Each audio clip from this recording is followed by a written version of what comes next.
Last व्हिडिओमध्ये आपण वेक्टरबद्दल आणि स्केलार क्वांटिटीबद्दल माहिती पाहिली होती. स्केलार क्वांटिटी अशा क्वांटिटी असते ज्यांना एक्सप्रेस करण्यासाठी फक्त मॅग्निट्यूडची आवश्यकता असते आणि डायरेक्शनची काही गरज नसते. वेक्टर क्वांटिटी अशा असतात ज्यांना पूर्णपणे एक्सप्रेस करण्यासाठी मॅग्निट्यूड आणि डायरेक्शन दोन्ही सांगावं लागतात.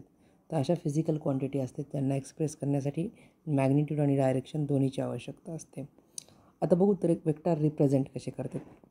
समजा हे एक वेक्टर अशा ॲरोना दाखवतात. तर हे जे आहे हे वेक्टरचं इनिशियल पॉईंट म्हणतात. त्याला इनिशियल पॉईंट म्हणजे सुरुवातीचा बिंदू, आरंभ बिंदू. आणि याला म्हणतात वेक्टरचा याला म्हणतात टर्मिनल पॉईंट. समजा हे ए पॉईंट आहे, हे बी पॉईंट आहे. बी पॉईंट कोण आहे? टर्मिनल पॉईंट म्हणजे अंतिम बिंदू, शेवटचा बिंदू. म्हणजे इथून वेक्टर चालू होतं आहे ए पॉईंटपासून आणि बी पॉईंटला संपतो आहे. ए पॉईंटला चालू होतो आणि बी पॉईंटला संपतो आहे. आणि हे ॲरो किती लांब असणार त्याच्यावरून समजणार की वेक्टरचं मॅग्निट्यूड किती आहे. म्हणजे हे जे ॲरो आहे जेवढा जास्त लांब असणार तेवढी त्या वेक्टरची किंमत जास्त असणार. आणि वेक्टर काय असतात लक्षात ठेवा, तर फिजिकल क्वांटिटी असतात. जसं फोर्स किंवा ॲक्सेलरेशन. जसं फोर्स आपण सांगणार, फोर्स जर मी म्हटलं 5 न्यूटन तर हे 5 जे असते ते मॅग्निट्यूड असते. आज हे एक फोर्स झाला. समजा मी अजून एक फोर्स सांगितला, हे एक फोर्स आहे. दुसरा एक मी फोर्स सांगितला, समजा फोर्स दुसरा जर सांगितला मी 10 न्यूटन, तर हे 10 न्यूटन याचं मॅग्निट्यूड जास्त आहे. 10 न्यूटनचं मॅग्निट्यूड जास्त आहे, याला मॅग्निट्यूड म्हणतात. हे 10 आणि हे 5. तर हे वेक्टर क्वांटिटी आहे फोर्स.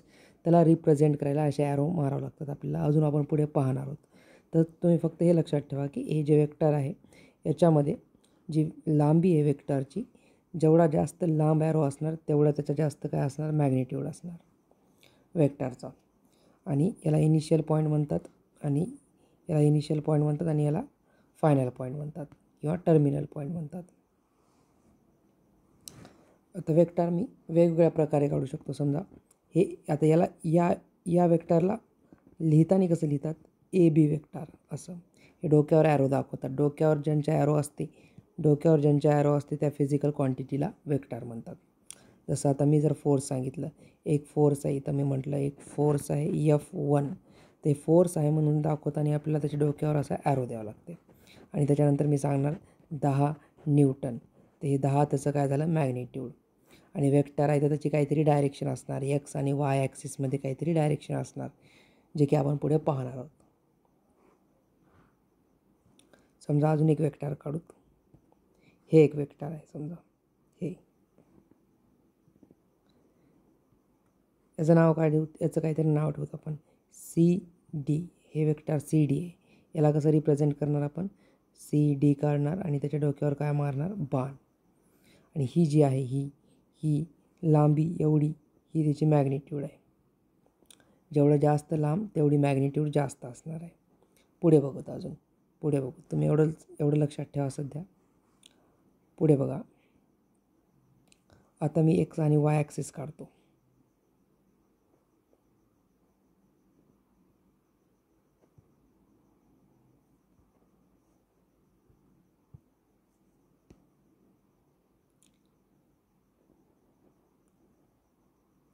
ही वाय ॲक्सिस आणि ही आहे x axis. Okay, Y axis आणि ही आहे एक्स ॲक्सिस.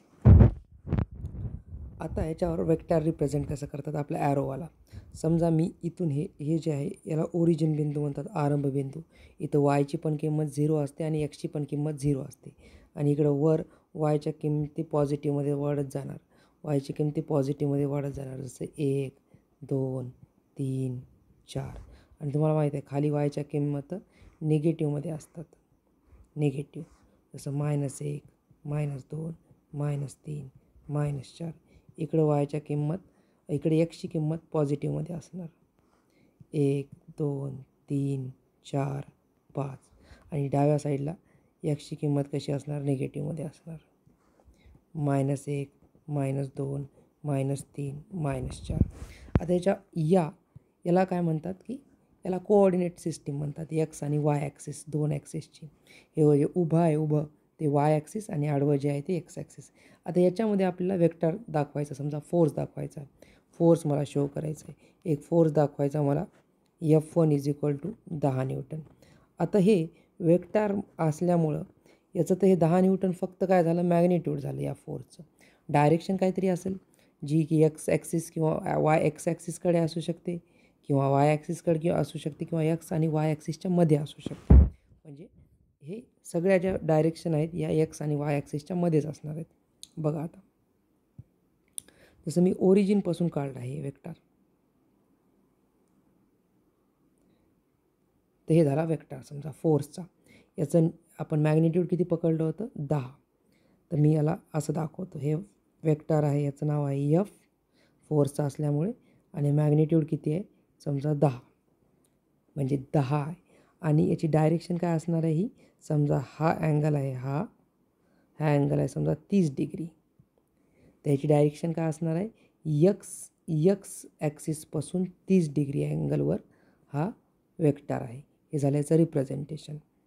आता मी समजा दुसरा एक वेक्टर घेतो, जे समजा आहे ॲक्सेलरेशन. ॲक्सेलरेशन पण वेक्टर क्वांटिटी आहे. ॲक्सेलरेशन मी लिहिलं समजा 5 आणि ॲक्सेलरेशनचं युनिट असते मीटर पर सेकंड स्क्वेअर. ते समजा मी काढला, तर बघा आता इथून ते समजा, आणि असा काही नियम नाही ओरिजिनपासूनच काढायचा, मी कुठून पण काढू शकतो. समजा मी इथून काढू शकतो हे वेक्टर. हे झालं ॲक्सेलरेशनचा वेक्टर, हे झालं ॲक्सेलरेशनचा वेक्टर. थांबा, 5 न्यूटन आहे ना, 5 मीटर पर सेकंद आहे, तर थोडा ॲरो छोटा काढूत आपण. बघा हे आहे ॲक्सेलरेशनचा वेक्टर ए = 5 मीटर पर सेकंद. बघा तर याचं मॅग्निट्यूड कमी आहे म्हणून याची आपण लांबी कशी काढली, छोटी काढली. याचं मॅग्निट्यूड जास्त आहे म्हणून याची लांबी कशी काढली आपण, जास्त काढली. आणि आता याची डायरेक्शन काय असणार आहे, हे समजा काहीतरी इथं एक्स ॲक्सिससोबत काहीतरी अँगल करायला, तर समजा काहीतरी जे अँगल आहे समजा 45 डिग्री आहे, तर याचं ए वेक्टरचं डायरेक्शन काय झाली, एक्स ॲक्सिसपासून 45 डिग्री, आणि मॅग्निट्यूड काय झालं 5 मीटर पर सेकंद. हे वेक्टर आहे. तर हे झालं वेक्टरचं रिप्रेझेंटेशन एक्स आणि वाय कोऑर्डिनेट सिस्टीमवर, कार्टेशियन सिस्टीमवर.